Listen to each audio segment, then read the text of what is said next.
பேரோட சிலையும் ரொம்ப நல்லா இருக்குல்ல? பார்க்கவே அமர்க்கலமா இருக்கியா? எல்லாரும் நல்லா இருக்கீங்களா? ஹாப்பி பொங்கல் தாத்தா. ஹாப்பி பொங்கல். வாழ்த்துக்கள். என் கண்ணே பற்றும் போல இருக்கு.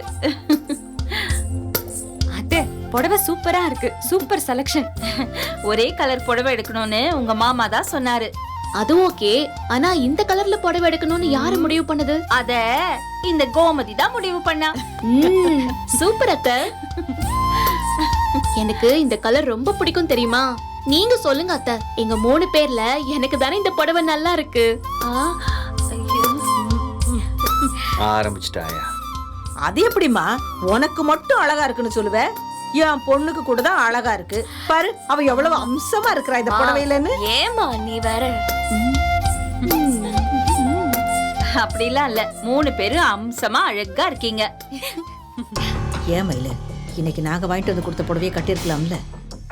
தலை பொங்கலுக்கு அம்மா வீட்டுல கொடுக்குற துணியை தான் போட்டுக்கணும். அம்மா, எல்லாரும் ஒரே மாதிரி புடவை கட்டணும்னு அத்தை வாங்கி தந்திருக்காங்க. நீ வாங்கி கொடுத்த புடவை அப்புறமா கூட கட்டிக்கிற. நேரம் இருக்குல்ல? சரி சரி. இந்தாமா. எங்க இன்னும் நம்மள காணோம்?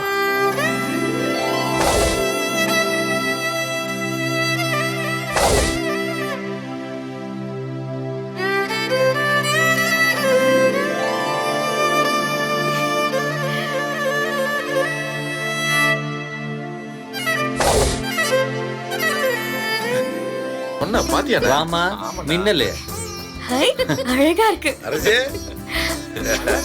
நல்லா இருக்குமா? Dress எப்படி இருக்குப்பா? அழகா இருக்குப்பா. சீக்கிரமே பழனிக்கு அடுத்தது அரசிக்கு கல்யாணம் பண்ணி வச்சிருங்க. என்ன தலை பொங்கல் அரசிக்கு தான்.